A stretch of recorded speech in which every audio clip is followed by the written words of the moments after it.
அடுத்தபடியாக அண்ணன் செந்தமிழன் சீமான் அவர்கள் வீர உரையாற்றுவார்.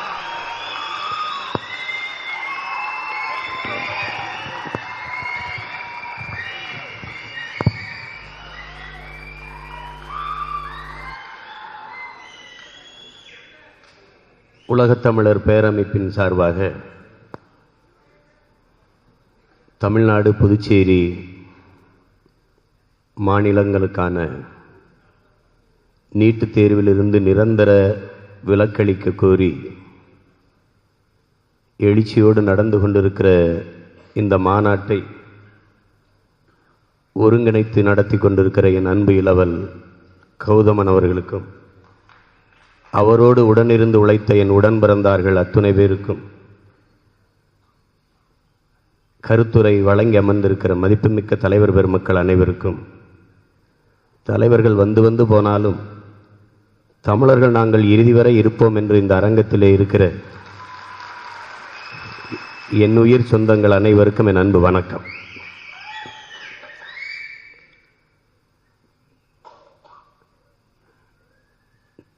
தமிழர்கள் எதை கொண்டு வந்தாலும் எதிர்க்கிறார்கள் என்பதுதான் நம் மீது வைக்கிற குற்றச்சாட்டு.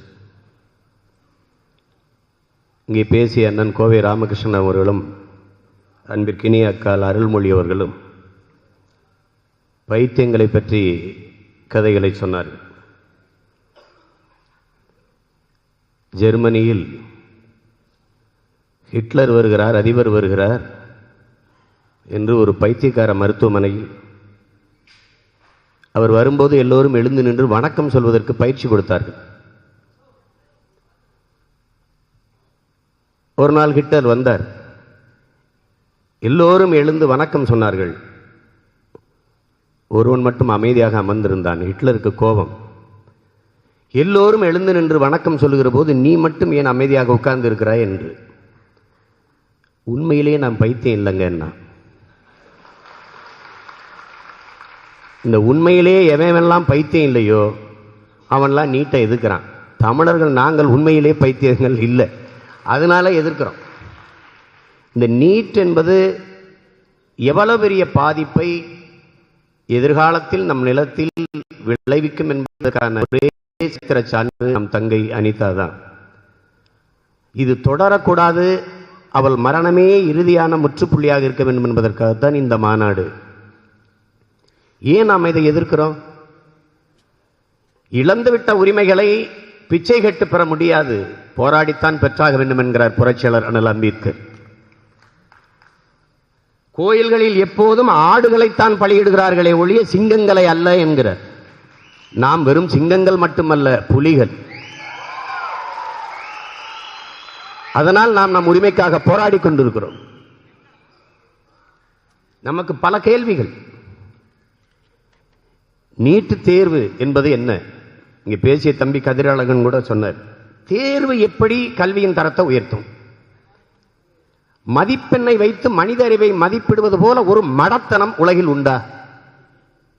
கல்வி என்பது மானுட உரிமை, அதை கொடுக்க வேண்டியது அரசின் கடமை. அதை கொடுக்காமல் இருப்பது மாபெரும் கொடுமை. அதை போராடி பெற வேண்டியது நமது கடமை. அதனால நாம போராடிட்டு இருக்கோம். ஒரு தேநீர் போடுறோம், அதில் எவ்வளவு சக்கரை கலக்கணும், எவ்வளவு தேயிலத்தூள் கலக்கணும், எவ்வளவு தண்ணி போடணும், எவ்வளவு நேரம் கொதிக்க வைக்கணும், எவ்வளவு பால் கலக்கணும், இதெல்லாம் தான் அறிவு. அதை வடிகட்டி தேநீரின் சுவையை கூட்டிவிடும் என்பது எவ்வளவு பெரிய முட்டாள்தனமோ அதுபோல ஒரு முட்டாள்தனம் தான் இந்த நீட்டு தேர்வின் மூலம் தகுதியான மருத்துவர்களை தேர்வு செய்ய முடியும் என்று ஏமாற்றுவது. நான் நீட்டு தேர்வு எழுதி தேர்வு பெற்று வர்றேன், என் தம்பி எல்லாம் தேர்வு பெற்று வர்றாங்க, தங்கச்சி எல்லாம் வராங்க. பாடம் நடத்துகிற பேராசிரியர் பெருந்தகைகள் பழையவர்கள் தானே, அவர்கள் நீட்டு தேர்வில் ஒன்றும் தேர்வு பற்றி வரலையே. உன் பாடத்திட்டம் அதே பாடத்திட்டம் தானே. அப்ப இதுவரை படிச்சவனெல்லாம் நல்ல மருத்துவர் இல்லையா? அப்ப ஒரே நாள்ல பணம் செல்லாதுங்கிற மாதிரி ஒரே நாள் இந்த மருத்துவர்களின் தகுதி செல்லாதுன்னு நீக்குவீங்களா? அதுக்கு வாய்ப்பு இருக்கா? என்னது இது? உலகத்தில் எந்த பைத்தியக்காரனும் இப்படிப்பட்ட திட்டங்களை கொண்டு வர மாட்டான். நம்ம என்ன கேள்வி எழுப்புறோம்? நாட்டின் முதன்மை அமைச்சர் ஐயா நரேந்திர மோடி அவர்கள் ஒரு மேடையில் பேசுறார். 70 ஆண்டு கால விடுதலை பெற்ற இந்தியா, மின்சாரமே போய் சேராத பல ஆயிரம் கிராமங்கள், நம்ம கேள்வி என்ன, இப்ப மின்சாரமே போய் சேராத கிராமத்தில் அவன் எப்படி மின்னணு பரிமாற்றத்துக்கு வருவான், எப்படி நீட் தேர்வுக்கு தயாராகி வருவான்? இதுக்கு என்ன பதில் இருக்கு? ஏன் மாநிலத்தை விடு. ஒடிசால 7 கிலோமீட்டருக்கு இடையில ஒரு ஆரம்ப சுகாதார நிலையம் இல்ல. 2 மகன்கள், தாய்க்கு உடம்பு முடியல, தோல்ல தொட்டியை கட்டி, தோல்ல கம்ப போட்டு குறுக்க தொட்டியை கட்டி தாயை தூக்கிட்டு போறான். அவசர ஊர்தி இல்ல, உயிர் காக்கும் ஊர்தி இல்ல, வராது. ஏன்னா சாலை சரியா இல்ல, மின்சாரம் இல்ல, ஒரு இளவும் இல்ல. அந்த கிராமத்திலிருந்து ஒருவன் எப்படி நீட் தேர்வுக்கு தயாராகி வருவான்? என்ன பதில் இருக்கு? நீங்க சொன்னாங்க எல்லாம் கேஷ்லெஸ் எக்கனாமிக் வந்துட்டான், போன்லெஸ் சிக்கனுக்கு வந்துட்டான், சீட்லெஸ் ஃப்ரூட்ஸுக்கு வந்துட்டான். கேஷ்லெஸ் எக்கனாமிக் வந்துருச்சுல, சிம்பிள்லெஸ் எலெக்ஷனுக்கு வாங்கினேன்னா அதுக்கு உடனே கல்வி அறிவு இல்லாதவர்கள் எப்படி நான் எண்ணும் முறைக்கு வாங்குறேன், 101, 201, 2001 இப்படி எண்களை கொடுத்துரு சின்னத்துக்கு பதிலான. அதெல்லாம் படிப்பறிவு இல்லாதவர்கள் என்ன செய்வார்? 70 ஆண்டு கால விடுதலை பெற்ற இந்தியாவில் அனைவருக்கும் கல்வி கூட கொடுக்காம நீ என்ன இது பண்ணிட்டு இருந்த? நீ என்ன பண்ணிட்டு இருந்த? என்ன பண்ணிட்டு இருந்த? கல்வியை ஒழுங்கா கொடுக்கல, இதுல தேர்வு மூலம் எப்படி நீ சிறந்த நீ மருத்துவரை உருவாக்க போறங்கிற? இங்க படிச்சவங்க இதுக்கு முன்னாடி நல்ல மருத்துவர் இல்லையா? உலகத்தின் தலை சிறந்த மருத்துவர்கள் தமிழர்கள் இருக்காங்க. அமெரிக்கா இருக்கிற எங்க ஐயா ஜவஹர் பழனியப்பனை தாண்டி ஒரு மருத்துவர் இருக்காரு. என் கல்வி முறையில் என்ன உனக்கு பிரச்சனை? நீ என்ன இன்னைக்கு போய் மருத்துவத்தை என்ன கற்பிச்சு இருக்கிற? எம்பர்டு ஹூப்பர் அமெரிக்க மருத்துவர், அவன்கிட்ட ஒரு 16 வயது பெண் வருது, எது சாப்பிட்டாலும் வாந்தி வந்துருது. உடனே அதுக்கு பல சிகிச்சைகளை செய்து பார்க்கிறாரு. ஒரு நாள் அவர் வீட்டில் உறங்கிட்டு இருக்கும்போது அவருக்கு தோணுது, எனக்கும் நோயாளிக்கும் இடையில நீ யார் என்று அந்த நோய் கேட்குதான். உடனே இவர் வந்தாரு, அறையை பூட்டிட்டு போயிட்டாரு. அந்த பொண்ணுக்கு எதுவுமே கொடுக்கல. 16 நாள் கழிச்சு போய் திறக்கிறாரு. தண்ணின்னு கேட்குது அந்த பொண்ணு. தண்ணி ஒரு கோலை குடிக்கிறாரு, குடிச்சிச்சு, திருப்பி வாந்தி வரல. மறுபடியும் கொஞ்சம் உணவு கொடுத்தாரு, பசிக்குதுன்னு கேட்டவுடனே திருப்பி வாந்தி வரல, சரியாயிருச்சு. அப்ப என்ன முடிவு பண்ணிட்டாரு? பசித்தபின் புசி எழுதுறாரு. இதை எங்கப்பா நம்மாழ்வார் எழுதுறாரு. அட பைத்தியக்காரா, இதெல்லாம் உன் பரம்பரையே கருவாகிறதுக்கு முன்னாடி பல ஆயிரம் ஆண்டுக்கு முன்னாடி எங்க பாட்டேன்? மருந்தன வேண்டாவாம் யாக்கைக்கு அருந்தியது அற்றது போற்றி உனி என்று உலக மருத்துவத்தை எழுதி வச்சு போனா 1.25 அடியில. இவன் எனக்கு மருத்துவ தரத்தை சொல்லிட்டு இருக்கான். இந்த கல்வி முறையில தான் எங்க ஐயா அப்துல் கலாம், இந்த கல்வி முறையில தான் எங்க ஐயா மயில்சாமி அண்ணாதுரை, இதுல தான் எங்க ஐயா சிவன். என்ன இவன் பிரச்சனை இவனுக்கு? இங்க பாருங்க, ஒன்ன நீங்க கவனிச்சுக்கணும். நம்ம நாடு WTOங்கிற உலக வர்த்தக அமைப்புல போட்ட கையெழுத்து தான் இப்ப நம்ம தலையெழுத்தை மாத்திக்கிட்டு இருக்கு. நமக்கு கல்வி சேவை, நமக்கு மருத்துவம் சேவை, நமக்கு தூய குடிநீர் விநியோகம் சேவை, நமக்கு சாலை அமைத்தல் அதை பராமரிப்பது சேவை, நமக்கு மின் உற்பத்தி செய்வது அதை முறையாக பகிர்ந்தளிப்பது சேவை. இது எல்லாம் நமக்கு சேவை. அவனை பொறுத்த வரைக்கும் அது தொழில். தொழில் நடத்துவது அரசின் வேலை இல்லை. இதை தனியார் முதலாளியிடம் கொடுத்து விட்டு கமிஷன் வாங்கிட்டு கையெழுத்து போட்டு இரு, அவன் கொள்கை முடிவு. இதுதான் இங்க இருக்கிற சிக்கல். இதன் அன்பு நம்ம விளங்கிக்கணும். பயோமெட்ரிக்ங்கிற அமெரிக்க நிறுவனம் தான் இந்த நீட் தேர்வை அவன் நடத்துறான். அவனுக்கு என்ன இங்க வேலை? அவனுக்கு என்ன வேலை? இப்ப இது மிக ஆழமாக நம்ம பார்க்க வேண்டியது இருக்குது. அவனுக்கு ஒரே தேர்வு, ஒரே கல்வி, ஒரே மதம், ஒரே மொழி, ஒரே சட்டம். இதுதான் அவனுடைய நோக்கம். இதை நம்ம நன்கு விளங்கணும். இப்ப மத்திய அரசு நடத்துற ஜிப்மருக்கும் எய்ம்ஸுக்கும் நீட் தேர்வு இல்லை. அப்படின்னா என்ன அர்த்தம்? மத்திய அரசு நடத்துற இந்த கல்வி நிறுவனங்கள், இந்த மருத்துவமனைகள் அவனுக்கு தரமா இருக்குது. மாநில அரசின் கல்வி, உன்னுடைய கல்வி தரம் சரியில்லை என்று சொல்ல வர நீ. அதுக்கு என்ன அர்த்தம்? நீ மத்திய அரசு பள்ளியில படி, சிபிஎஸ்இ பாடத்திட்டத்தில் படி. அப்ப படிச்சா என்ன? இங்கதான் பிரச்சனை வருது. ஒரு தேசிய இனத்தை அதன் மொழியிலிருந்து வெளியேற்றுவது, அடையாளம் தெரியாத அழிப்பது. உனக்கு தாய்மொழி கல்வி இருக்காது. இந்தி கட்டாயமா படிப்ப, சமஸ்கிருதம் படிப்ப, தமிழ் படிக்க மாட்ட. நீ அங்க போனா வல்லபாய் பட்டேல படிப்ப, உன் பாட்டன் வஉசியை படிக்க மாட்ட. சான்சிராணி லட்சுமிபாய படிப்ப, உன் பாட்டி வேலுநாச்சியாரை படிக்க மாட்ட. உன்னுடைய வரலாற்றிலிருந்து உன்னை வெளியேற்றுவான். உனக்கு எந்த அடையாளமும் இருக்காது. இதுதான் இங்க இருக்கிறது. ஏற்கனவே இப்ப இதுல இருந்து விளக்கு பெற முடியாதா? அதுதான் எங்க அண்ணன் மதிப்பிற்குரிய மாநிலங்களவை உறுப்பினர் அண்ணன் சிவா அவர்கள் பேசினாங்க. ஒரு ஆளுமை உள்ள அந்த அரசு இருந்தால் சத்தியமா முடியும். என்ன சொல்லணும்? நீட்டு, அதை வேற எங்கேயாவது காட்டு. இல்லைன்னா நீ என்ன சொல்லுவ? 24 கல்லூரிக்கும் போடுவேன் பூட்டு. ஏன் காசு, ஏன் கல்லூரி, என் பிள்ளை படிக்க முடியாம அந்த கல்லூரியை நடத்த வேண்டிய தேவை நான் இல்ல. உனக்கு கூலிக்கு மாரடிக்கிறவல்ல நான். புரியுதா? வெளியில போயிட்டே இருங்க. எப்படி ஆந்திர பிரதேசம், ஆந்திரா மட்டும் எப்படி நீட்ல விளக்கு வாங்குச்சு? ஒரே தீர்மானம், நான் உனக்கு தர வேண்டிய 15 விழுக்காடை தரல, நீ எனக்கு தர வேண்டிய எந்த சலுகையும் தராத, போயிட்டே இருந்தான். அவ்வளவுதானே? இந்திய மருத்துவ கவுன்சிலுடைய குழுமத்தினுடைய அங்கீகாரம் எனக்கு வேண்டாம். அவ்வளவுதானே? என் காசுல என் பிள்ளை படிக்க போறான். வேணா உலக நாடுகளில் சீனாவுக்கு அனுப்புறேன், சிங்கப்பூர் அனுப்புறேன், ஜப்பான் அனுப்புறேன், ரஷ்யா அனுப்புறேன், அமெரிக்கா அனுப்புறேன், படிச்சுட்டு வரட்டும். எங்க ஆத்தால பெண் காசுல படிக்கிறான், என் ஆத்தால பெண்ணுக்கு வைத்தியம் பார்க்கட்டும். உனக்கு என்ன? உனக்கு என்ன? நீ உன் அங்கீகாரம் தேவையில்லைன்னு அங்கீகரிச்சிட்டியா? எங்களை எல்லாத்திலையும் அங்கீகரிச்சிட்டியா? எதுல அங்கீகரிச்சிருக்க? கேட்க ஆள் இல்ல. ஆந்திராவுக்கு விளக்கு பெற முடியும், அன்னை தமிழ்நாட்டுக்கு பெற முடியாதா? அதுக்கு ஆள் இல்லை. அதான் பிரச்சனை. அதனாலதான் இவ்வளவு சிக்கல் வருது. ஏற்கனவே முதுகலையில் 50 விழுக்காடு, அது சேவை பயிற்சி செய்து படித்துக்கொண்டே சேவை செய்கிற மாணவர்களுக்கு அந்த வாய்ப்பு இருந்தது, அதையும் பறிச்சுக்கிட்டது. எல்லாமே இது கொஞ்சம் கொஞ்சமாக மாநில உரிமைகளை நாம் பறிகொடுத்து கொண்டிருக்கிறோம். தாய்மொழியில் கற்றவன் எல்லாம் சாதிக்கிறான். தாய்மொழி கல்வியிலிருந்து நம்மளை வெளியேற்றணுங்கிறது தான் அவன் மத்திய அரசு பாடத்திட்டத்துக்கு வாங்குறான். நீட்டு தேர்வில் கேள்வி அதுல இருந்தே கேட்கிறான். இப்ப எதுக்கு நம்ம நீங்க எல்லாம் தமிழ்ல படிச்சு என்ன சாதிக்கிறது? இங்க பல பேருக்கு அந்த ஒரு நோய் இருக்கு. உனக்கு நீ உன்னை மறந்து உறங்கும் போது உனக்கு கனவு எந்த மொழியில் வருதோ அந்த மொழிதான் உன் கல்வி மொழியா இருக்கணும். ஏன்னா அதுதான் உன் சிந்தனை மொழி. இல்ல உனக்கு இங்கிலீஷ்ல கனவு வந்துருச்சுன்னா நீ யாரு இல்லை, நீ சோரம் போயிட்டான்னு அர்த்தம். அதை நல்லா விளங்கணும். உலகத்தில் நோபல் பரிசு பெற்ற அத்தனை பேரறிஞனும் தாய்மொழியில் கற்றவன். உலகத்தில் தாய்மொழியில் கற்றவன் எல்லாம் படைக்கிறான், படிக்காதவன் பயன்படுத்துறான். இந்த நாடு ஞானிகளை, இப்ப இருக்கிற ஞானிகளை சொல்லல, பச்சிலம் குழந்தைகளை பதற பதற கற்பழிக்கிறான், இந்த பரதேசி கூட்டத்தை நான் சொல்லல. ஞானிகளை உருவாக்குவானே ஒழிய விஞ்ஞானிகளை உருவாக்காது உன் கல்வி முறை. இது ஒண்ணும் கிடையாது. இது ஐயா அப்துல் கலாம் தாய்மொழியில் கற்றவர், ஐயா மயில்சாமி அண்ணாதுரையின் தாய்மொழியில் கற்றவர், ஐயா சிவன் அவரும் தாய்மொழியில் கற்றவர்.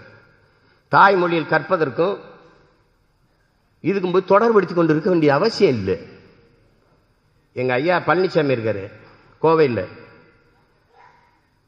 பல ஆண்டுகளா அப்பாவோட விவசாயம் பார்த்துட்டு அதுக்கப்புறம் போய் படிக்கலான்னு தமிழ்ல தான் படிச்சு அதுக்கப்புறம் போய் இன்னைக்கு லேப்ராஸ்கோப்பில் பண்ற அறுவை சிகிச்சையில இந்தியாவில முதன்மையான ஒரு மருத்துவராக இருக்கிறாருன்னா அவனால தமிழனால முடியாத ஒண்ணும் இல்லை. இந்த நிலையிலிருந்து நம்மளை அப்புறப்படுத்தணும். கல்வி இனி நமக்கு இல்லை, மருத்துவம் நமக்கு இல்லை. அதை முடிக்கிறதுக்கு தான் இந்த வேலை உருவாக்கப்பட்டிருக்கு. இதுல இருந்து விலக்கு பெற வேண்டும் என்றால் அண்ணன் சிவா அவர்கள் சொன்னது போல, எனது அன்பு சகோதரன் என் அருமை ரத்தம் வேல்முருகன் அவர்கள் சொன்னது போல, இங்கே பேசிய பலர் குறிப்பிட்டது போல தொடர் போராட்டம். தமிழர்களுக்கென்று வலிமை மிக்க ஒரு அதிகாரம் அது வரும்போதுதான் நாம இதை மீட்க முடியும் என்பதை நம்ம புரிந்து கொள்ளணும். அதுல இன்னைக்கு நம்ம எல்லோரும் வந்து பல கட்சி உரிமை என்ற புள்ளியில் நாம் எல்லாம் ஒரு புள்ளியில் இணைந்து நிற்பது என்பது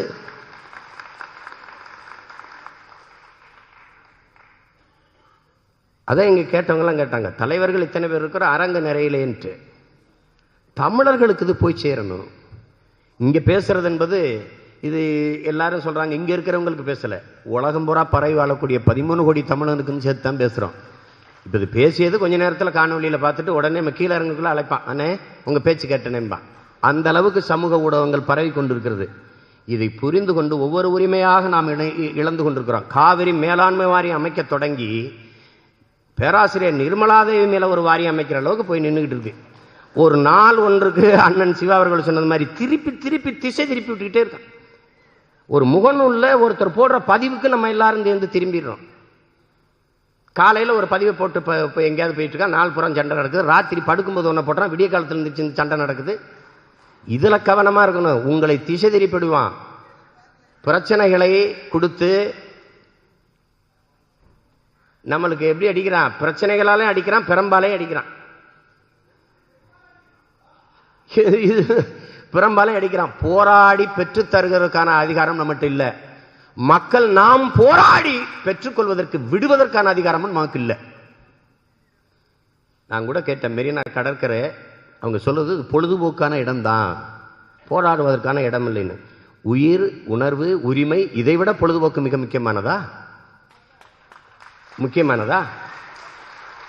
அரசு உளமாற காவிரி மேலாண்மை வாரியம் அமைக்கணும், அரசு உளமாற நீட்டுத் தேர்விலிருந்து விலக்கு பெறணும் என்று விரும்பினால் கடற்கரையை திறந்து விடுங்க, நாங்க போராடி பெற்றுக்கிறோங்கிறோம். உலகத்தை திரும்பி பார்க்கக்கூடிய அளவிற்கு அறவழியில் போராடி உலகத்தை திரும்பி பார்க்க வைக்கக்கூடிய பேராற்றல் கொண்ட இனம் தமிழ் இனம். அதுதான் என்னுடைய அன்பு ரத்தம் வேல்முருகன் அவர்கள் 29ஆம் தேதி ஒரு எழுச்சி மிகுந்த போராட்டத்தை சென்னை மெரினா கடற்கரையிலே தொடங்கலாம் என்று சொல்லுகிறார். அதை ஒவ்வொரு தமிழனும், எல்லாருமே இங்க இருக்கிறது என்னது, யாரோ ஒருத்தனுடைய பிரச்சனை. இது நான் என் பிள்ளை மருத்துவமா படிக்க போகுது, நான் என்ன டாக்டர் ஆக போறேன் அப்படி நினைக்கிறது தப்பு. அப்படி நினைக்கிறது தப்பு. இது இப்ப படிக்கிற பிள்ளைகளுக்கு இல்ல, அடுத்தடுத்த தலைமுறை பிள்ளைகளின் உரிமைக்கானது. நீங்க நுட்பமா விளங்கணும். ஒருவன் உயிரை இழக்கலாம், உரிமையை இழக்கக்கூடாது. தனிப்பட்ட சீமான் தன் உயிரை இழப்பென்பது அவனுக்கான இழப்பு. ஆனால் என் உரிமையை இழப்பது என்பது ஒட்டுமொத்த தேசிய இனத்திற்கான இழப்பு. அதைத்தான் உயிர் உன்னதமானது, நான் அறிவேன். ஆனால் அந்த உயிரினும் மேலானது எமது உரிமை, எமது விடுதலை, எம் இனத்தின் பெருமை என்று என் உயிர் அண்ணன் எங்கள் அன்பு தலைவன் மேதகுவே பிரபாகரன் அவர்கள் எங்கள் கற்பிக்கிறார். தமிழர்கள் மிக நுட்பமாக விளங்கிக் கொள்ள வேண்டும். உங்களை உங்கள் தாய்மொழியிலிருந்து வெளியேற்றிக் கொண்டிருக்கிறார்கள். உங்களை உழைப்பிலிருந்து 100 நாள் வேலை திட்டத்தின் மூலம் வெளியேற்றிக் கொண்டிருக்கிறார்கள். இப்போது உங்கள் நிலத்தில் இருந்து உங்களை சிறுக சிறுக வெளியேற்றிக் கொண்டிருக்கிறார்கள். நீங்கள் சொந்த நிலத்திலே நிலமற்ற கூலிகளாக, அனாதைகளாக, அடிமைகளாக, அகதிகளாக அலையக்கூடிய காலம் உங்கள் கண்முன்னே நீங்கள் பார்த்து கொண்டே இருங்கள். இது நடக்கும். நிலத்தை இழந்தால் பலத்தை இழப்போம், பலத்தை இழந்தால் இனத்தை இழப்போம். எனவே என் அன்பான மக்களே, உங்கள் இனத்தை, உங்கள் நிலத்தை பேரன்பு கொண்டு நேசியுங்கள் என்று ஈழத்து பாவேந்தன் புதுவை ரத்தினதுரை அவர்கள் பாடுகிறார்கள். இதை நன்கு விளங்கிக் கொள்ளணும் என் அன்பிற்குரிய உடன்பு, என் உறவுகள், என் அருமை சொந்தங்கள், என் தம்பி தங்கிகள். நிலமற்ற இனமும் நிர்வாண உடலும் உலகில் அவமானகரமானது என்கிறார் நம் தலைவர் மேதகுவே பிரபாகரன் அவர்கள். அந்த நிலைக்கு நாம் தள்ளப்படுவதற்கு முன்பு நாம் ஒவ்வொருவரும் எழுந்து கொள்ள வேண்டும், விழித்துக் கொள்ள வேண்டும் என்பதை இந்த மாநாட்டின் வாயிலாக உங்களுக்கு நான் தெளிவுபடுத்த விரும்புகிறேன். இது ஒரு தொடக்கம். எல்லாரும் கேட்கலாம், இந்த கௌதம கொஞ்சம் மருத்துவர்கள் மாணவர்கள் சேர்ந்து நடத்தினா நீட்டு தேர்வுலேருந்து விலக்கு வந்துருமா கேட்குறான். ஐபிஎல் நிறுத்திட்டா காவிரியில் தண்ணி வந்துருவானா? பல வயசு நினச்சிக்கிட்டு இருக்கான். தாகமும் பசி எங்களுக்கு மட்டும்தான் நினச்சேன். டேய், எங்களுக்கு தினம் திட்டிக்கிட்டு இருக்கீங்கள, உனக்கும் சேர்த்தாண்டா தண்ணிக்கும் சோத்துக்கும் போராடிட்டு இருக்கோம். இன்னைக்கு நீ நீருக்கு போராடவில்லை என்றால் நாளைக்கு நீருக்கும் சோறுக்கும் போராடுவாய். இன்னைக்கு உழவனுக்காக நீ போராடவில்லை என்றால் நாளைக்கு உணவுக்காக போராடுவாய். உனக்கு நீர் முக்கியமா, சோறு முக்கியமா, கிரிக்கெட் ஸ்கோர் முக்கியமானா? ஸ்கோர் முக்கியமான சில லூசுகள் தெரியுது.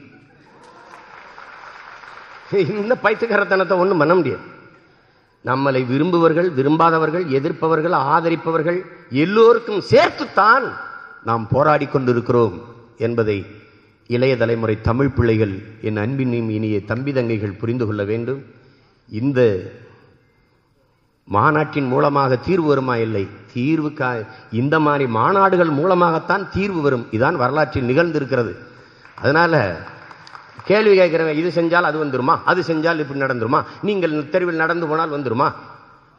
எப்போ வரும்? இந்த மாதிரி பேசுறவெல்லாம் செத்து போனால் நமக்கு நிம்மதியான ஒரு விடுதலை ஒரு நாள் வரும். எனவே இதை என் அண்ணன் சிவா அவர்கள் குறிப்பிட்டது போல அளப்பரிய களப்பணி ஆற்றி ஒரு நாளைக்கு எனக்கு மட்டும் 100 ஃபோன் பண்ணியிருப்பான்.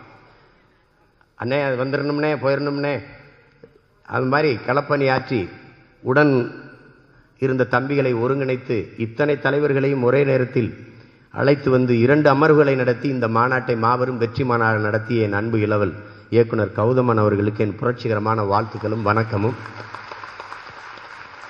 வெகு தூரம் வெளியூர்களுக்கு செல்ல வேண்டியதிருந்தாலும், பசியோடு இருந்தாலும், இனத்தின் உரிமை எல்லாவற்றிலும் மேலானது என்று இதுவரை அரங்கிலே இருந்த உங்கள் அனைவருக்கும் என் அன்பு நிறைந்த வணக்கமும் நன்றி. நாம் தமிழர்.